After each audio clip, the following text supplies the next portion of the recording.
Hello everyone. In today's video lecture, we will continue the discussions of liabilities of statutory auditor. In the last class, we have started the discussion of liabilities of an auditor, जिसमें कि हम लोगों ने discuss कर लिया था। First जो है वो सिविल लाइबिलिटी में liability of negligence and liability of misfeasance. Next जो था हमारा liabilities under companies act, liability for misstatement in prospectus, criminal liability under companies act. ये दोनों जो लाइबिलिटी थी, इन दोनों लाइबिलिटीज को हम लोगों ने प्रीवियस वीडियो लेक्चर में डिस्कस कर चुका है। आज हम लोग डिस्कस करेंगे criminal liability under Indian penal code, liability under income tax act, liability for professional misconduct और liability towards third party. Okay, so अब हम लोग देखते हैं criminal liability under Indian penal code. ऐसे कि लिखा हुआ है, इफ अ पर्सन इशूज और sign any certificate relating to any fact which such certificate is false, he is punishable as if he gave false evidence. According to section 197 of the Indian Penal Code, the auditor is similarly liable for falsification of any books, material facts, paper that belongs to the company. Simple सी बात है, जैसे कि कोई एक person किसी एक particular certificate को इशू करता है, ऐसा सर्टिफिकेट जो कि फॉल्स है, अगर फॉल्स है देन वो उसके ऊपर क्रिमिनल लायबिलिटी अराइज होती है। किसके accordingly? According to section 197 of the Indian penal code के अकॉर्डिंगली। और ये सिमिलर लायबिलिटी, जैसे कि ये तो बात हो गई एक पर्सन की, एक पर्सन ने किसी फॉल्स सर्टिफिकेट, किसी फॉल्स डॉक्यूमेंट को इशू किया, लेकिन सिमिलरली अगर ऑडिटर किसी कंपनी के फॉल्स डॉक्यूमेंट को इशू करते हैं, फॉल्स सर्टिफिकेट को इशू करते हैं, फॉर एग्जांपल कंपनी के ऑडिटर ने रजिस्ट्रार ऑफ कंपनीज के पास एक ऐसा प्रोस्पेक्टस सबमिट किया जिसमें की इंफॉर्मेशंस जो है वो फॉल्स इंफॉर्मेशंस है, देन ऐसे केस में उनके ऊपर क्रिमिनल लायबिलिटी अराइज हो जाएगी। ओके, और क्रिमिनल लायबिलिटी के अकॉर्डिंगली उन्हें पनिश किया जाएगा। नेक्स्ट जो है हमारा वो है liability under income tax act. एक ऑडिटर का बहुत ही इंपॉर्टेंट काम होता है कि वो अपने क्लाइंट का, ऑडिटर नहीं मीन्स एक चार्टर्ड अकाउंटेंट का बहुत ही इंपॉर्टेंट काम होता है कि वो अपने क्लाइंट का इनकम टैक्स का काम देखते हैं। जैसे लिखा हुआ है,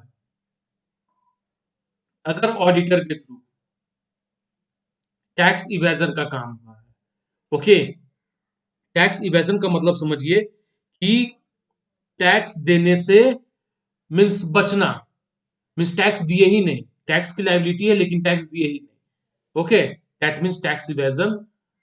अगर इस तरीके का लायबिलिटी अगर अराइज होता है और टैक्स इवेजन कितने का है, 1 लाख रुपए से ज्यादा का, देन ऑडिटर के ऊपर रिगरस इम्प्रिजनमेंट हो सकता है 6 मंथ के लिए, 6 मंथ टू 7 years। तो इतनी बड़ी लायबिलिटी है। आगे लिखा हुआ है, person who induces another person to make and deliver to the income tax authorities a false account statement or declaration relating to any income chargeable to tax which he knows to be false, he shall be liable to file an imprisonment of 3 months to 3 years.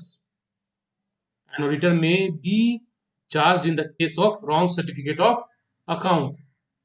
एकदम simple, यहां बात की गई है पहले एक person की। एक पर्सन जो है वो इनकम टैक्स ऑथोरिटीज के पास means false document, false account, false statement और फॉल्स डिक्लेरेशन प्रेजेंट करता है।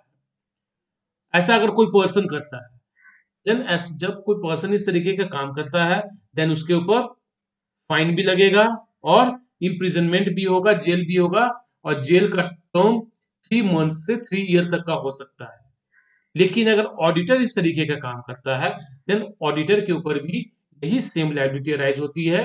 अगर ऑडिटर किसी तरीके का कोई false document, false account, false statement, false declaration अगर प्रेजेंट करता है इनकम टैक्स ऑथोरिटीज के पास, उसके ऊपर भी लायबिलिटी अराइज होगी, फाइन भी लगेगा और जेल भी जा सकते हैं। 3 मंथ से लेकर के 3 years तक का जेल टर्म हो सकता है। आगे लिखा हुआ है, A chartered accountant as an auditor can represent his client before the income tax authorities. However, if he is guilty of misconduct, he can be disqualified from practicing. बहुत सिंपल सा बात है कि एक चार्टेड अकाउंटेंट जो है अपने client को रिप्रेजेंट करते हैं इनकम टैक्स अथॉरिटीज के पास। अगर किसी तरीके कोई मिसकंडक्ट में अगर पकड़े जाते हैं chartered accountant, then the institute of chartered accountants of India के द्वारा उनका प्रैक्टिसिंग का जो लाइसेंस है, मेंबरशिप है, वो रद्द कर दिया जाएगा।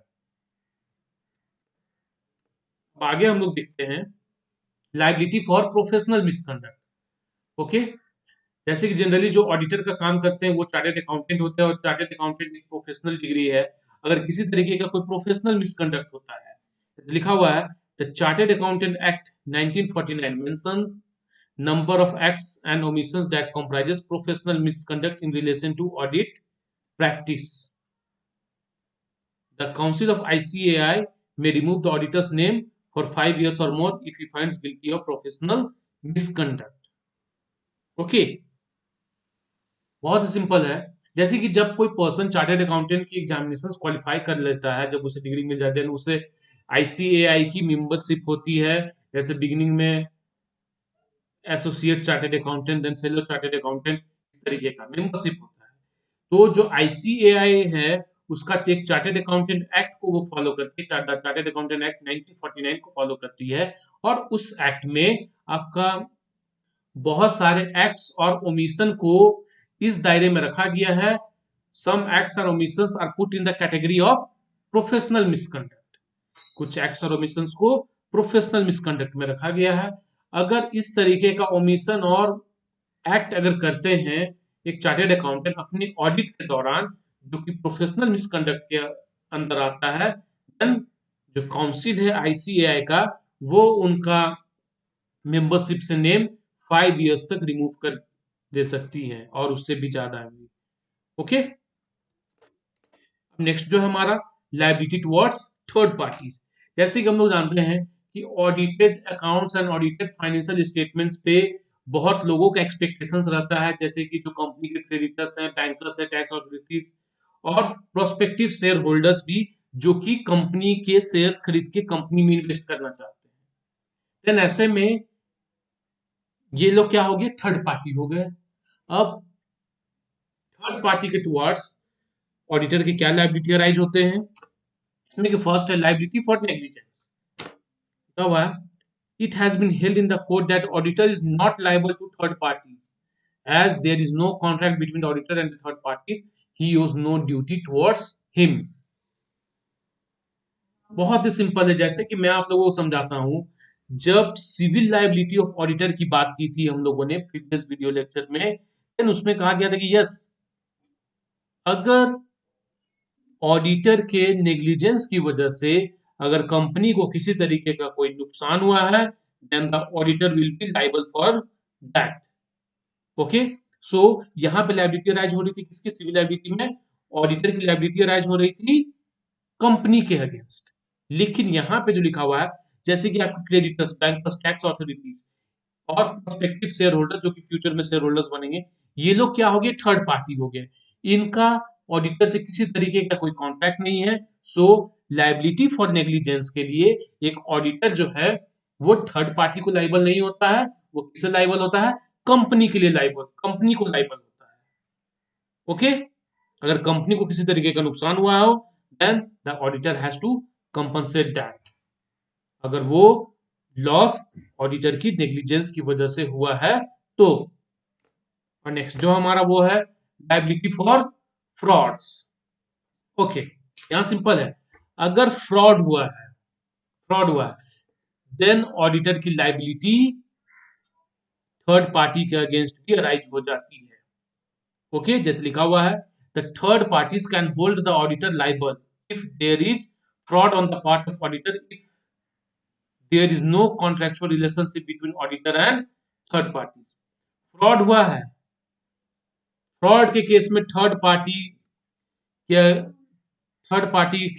भी ऑडिटर को लाइबल कर सकती है, जबकि थर्ड पार्टी से किसी तरीके का कोई कॉन्ट्रैक्ट हुआ नहीं है, but still the auditor will be liable to the third party also. Okay, कुछ कुछ सर्टेन केसेस में नेग्लिजेंस भी जो है वो फ्रॉड की कैटेगरी में आ जाता है, अगर वो नेग्लिजेंस में प्रूफ हो जाए कि ऑडिटर ने ऑनेस्टली एक्ट नहीं किया है तब। Okay okay students, thank you. Next video lecture में हम लोग डिस्कस करेंगे स्पेशल एरियाज ऑफ ऑडिट, जिसमें कि है आपका cost audit, tax audit and management audit. So ये सब को हम लोग डिस्कस करेंगे।